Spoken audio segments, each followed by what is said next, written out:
Douglas Bickford. It is the 6th of June, 2021. I'm back in my hometown. This is where God wanted me to be. And if you don't believe in God, call it goodness, because I believe in a creator. But you don't have to believe in a creator, in God, to make one simple concept out of the book, The Portable Therapist, by a doctor of psychology. Her name is Susanna McMahon. You don't have to believe in God to attain self-esteem. It's called self-love. Okay. And the one simple concept, it came from a psychiatrist, folks. It's not come from Douglas Bickford. And which will give you self-esteem, self-love. It's called self-confidence too. Is look yourself in the mirror and say, I love you, and say it every day for the rest of your life. And the other thing that will do will connect you with it'll connect you with all the animals and everything. And because it'll fill that, we all have this empty feeling inside, and we always try to do all these external things to fill that need, and it will fill that need. So, because here's how people try to fill the need. They use religion. That's like a number one thing they use to try to fill that need, because they think that if they go to church, it's going to fill that inner thing that you feel inside, the emptiness. Like, it doesn't work, because you have to do it. But using the one simple concept will fill that need, okay? So they use church, religion. They use cars, or you use material possessions. You use another person to fill that need. You use sex, drugs, alcohol, prescription pills, television. You use YouTube. You use Facebook. You use Instagram. You use what's the new one? TikTok. Okay. You use all the social media outlets. You go exercise and try to fill the need. You lift weights to fill the need.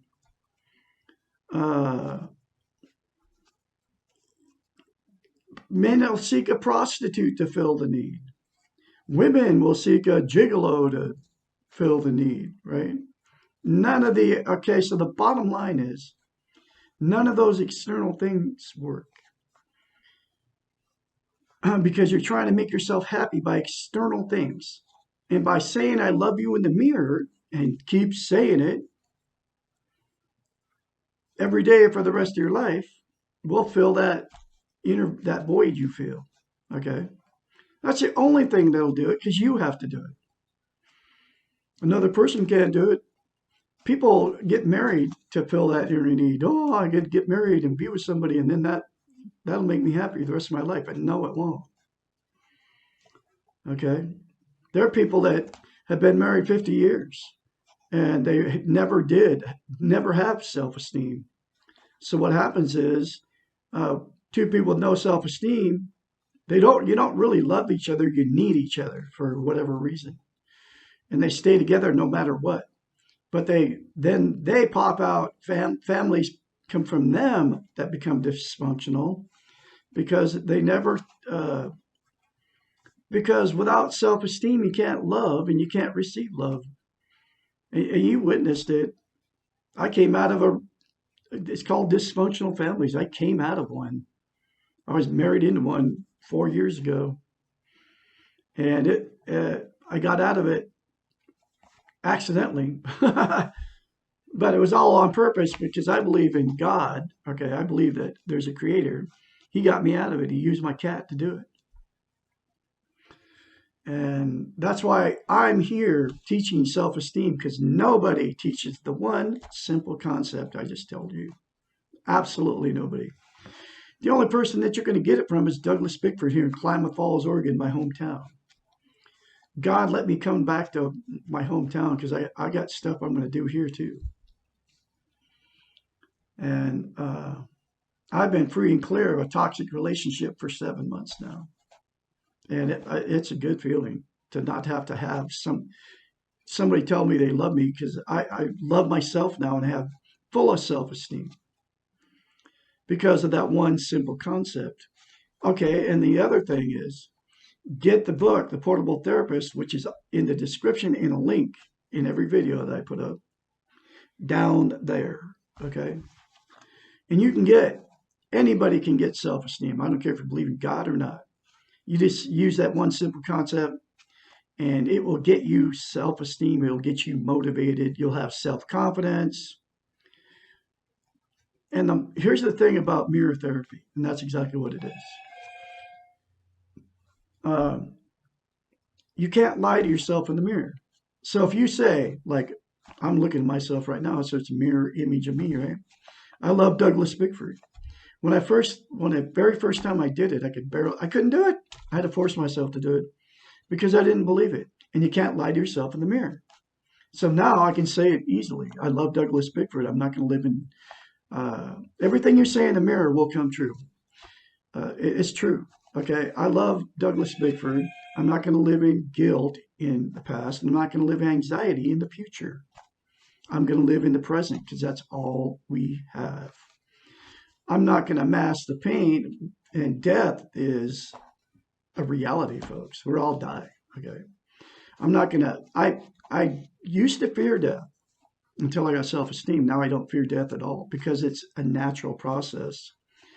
And even when I feared it, which was up till about 5, 6 months ago, because you got to face your fears and you got to face your pain, okay? Because in the world's full of pain, okay?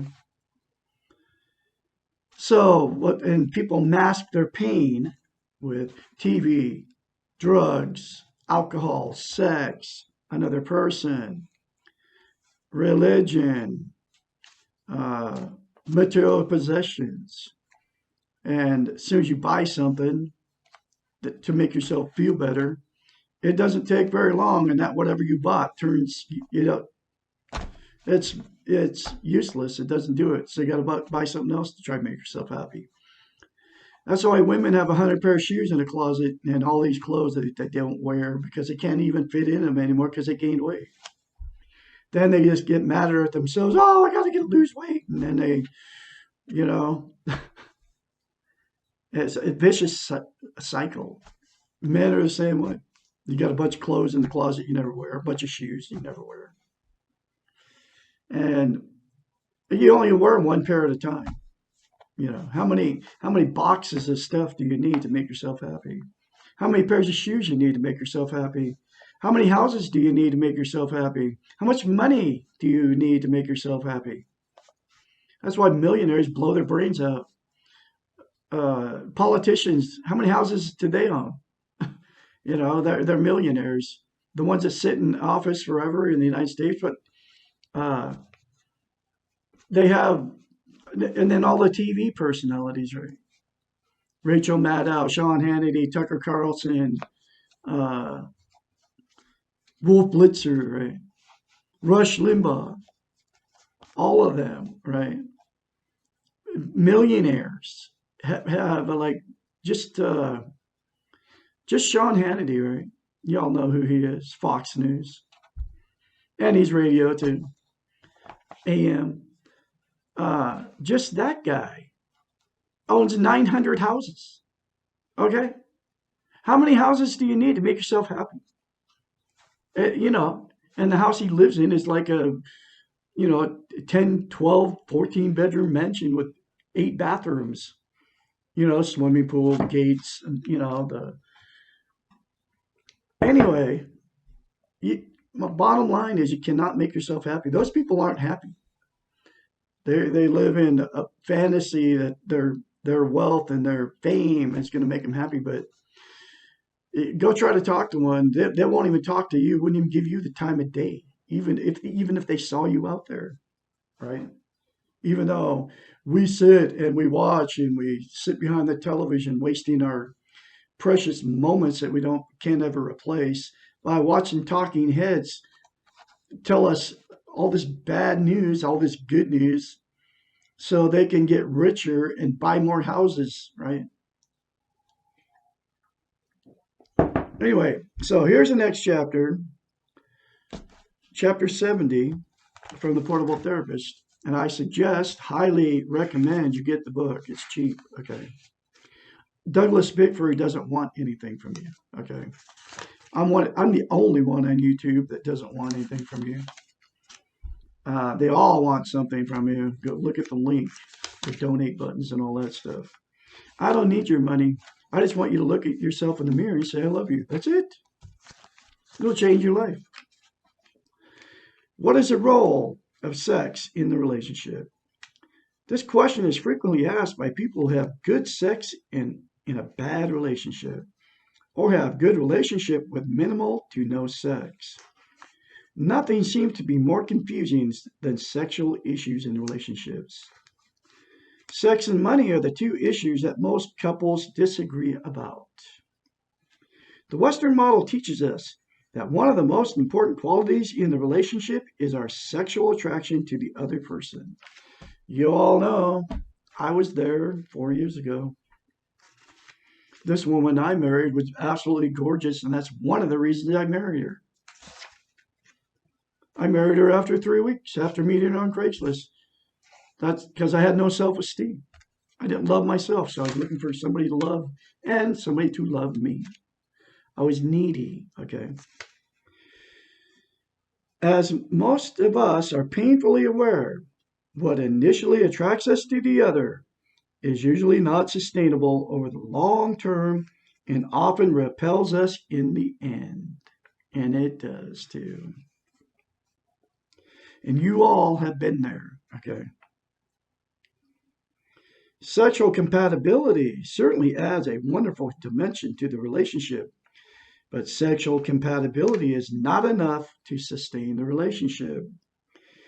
Andrew Greeley discusses sex as a gift from God, a way of playing and a rehearsal for unification, for becoming one with another and eventually with God.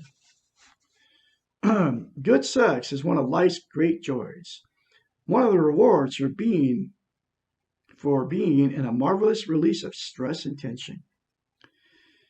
It allows us to play, to share, and to be aware of ourselves and others in a natural, nonverbal dimension that is unique. Good sex heightens a good relationship. It cannot substitute for a dysfunctional one. Frequently, there is confusion between sex and intimacy, with sex providing the only means of closeness in the relationship. Sex accentuates intimacy. It does not provide it. It is an interesting phenomenon that many couples involved in dysfunctional relationships report having incredible intense sex, which adds to the confusion about their relationship. It is as if the bedroom is the only arena in which a couple can agree and feel connected. When this occurs, sex is being used as a substitute for all the missing variables in the relationship: communication, nurturance, acceptance, sharing, etc. We are sexual beings. Our sexuality is a natural attribute. Unfortunately, most of us have become conflicted and confused about our sexuality. This is again a result of our training and the bad press that sex is receiving in our culture.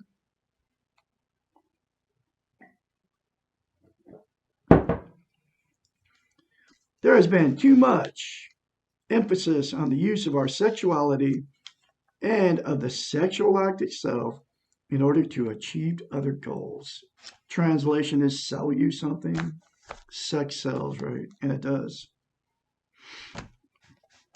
We've been taught either to emphasize our sexuality to attract others or to hide it from others, as if being sexual is a bad or dirty.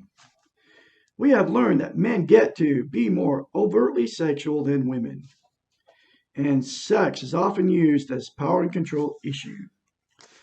Because our sexuality is a natural part of our being.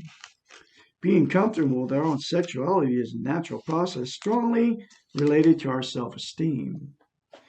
The more we love ourselves, the more comfortable we feel about in our own bodies. The more accepting we become of what we physically look like. The more aware we are of our own sexuality, and the less we fear it. Good relationships, those that are composed of two healthy people, will not use sex as a contest. The persons in a good relationship will allow sex to be a natural part of the relationship and will not worry about frequency or always having phenomenal sex. Long-term couples know that sex is like any other part of the relationship. Sometimes it works better than other times. Almost all couples go through periods where sex seems to be less important than usual, and they allow for this flexibility. There are periods in our lives in which we are more sexual and periods in which we are less. Often these periods do not coincide with what is going on with our partner. Some compromise, acceptance, and understanding are necessary in order to keep sex in the proper perspective. If we cannot do these things in other areas of our lives, it will be impossible to be flexible and allow our sexual needs and desires to change across time. There you have it, folks. Another powerful chapter from The Portable Therapist. And this book will change your life if you get it, read it, and apply the principles in it. But the first thing you can do is, like I said, look yourself in the mirror, say, I love you. Now, I recommend don't tell anybody you're doing it. Just do it. And because if you tell somebody to do it, you'll quit doing it because they're going to make fun of you. You know, because, oh, you got it off some guy on the internet, right? Douglas Bickford told you. He doesn't know what he's talking about. They'll laugh at you and criticize you, and then you won't do it anymore. So don't tell anybody you're doing it. Just do it, and do it every day for the rest of your life. You can get a hold of Douglas Bickford at DouglasBickford753 at gmail.com for anybody you want to get a hold of me. And y'all have a great day out there, and I'll have more later for you from the Portable Therapist, Susanna McMahon, who's a psychiatrist, folks. She knows what she's talking about. She changed my life. I mean, literally, I'm not the same person I was 7 months ago. Y'all have a great day out there. And never, never, never get up. And your attitude determines your direction. That's my 2 signs in the back. I got that kind of stuff all over my house. The more good stuff you say about yourself, the more true it will become, the more it will happen to you. And that's all true, folks. I got them on the back wall over there. Don't just wish for it, work for it. I'd rather be hated for who I am and loved for who I am not. Imaging with all your mind, believe with all your mind, achieve with all your mind. Think big. You are more capable than you know. Be better than you were yesterday. If it doesn't challenge you, it doesn't challenge you. Do your best and don't worry about the rest. Nobody cares, work harder. That's the kind of stuff all over my house. Okay. And then I'm a musician too. Douglas Bickford is a very talented musician, piano player, guitar player, bass guitar player. Douglas Bickford is beautiful. Douglas Bickford can do anything that is within my capability of doing. Okay. But so anyway, the more you say to yourself in the mirror, the more good stuff you say, the more it will happen. Now, don't ever say anything bad about yourself. Anytime, not just in the mirror. You know, people get in front of the mirror and then they start criticizing how they look to themselves. if you just turn that into a positive thing, it'll change you from the inside out. I'll have more later for you. Have a great day out there.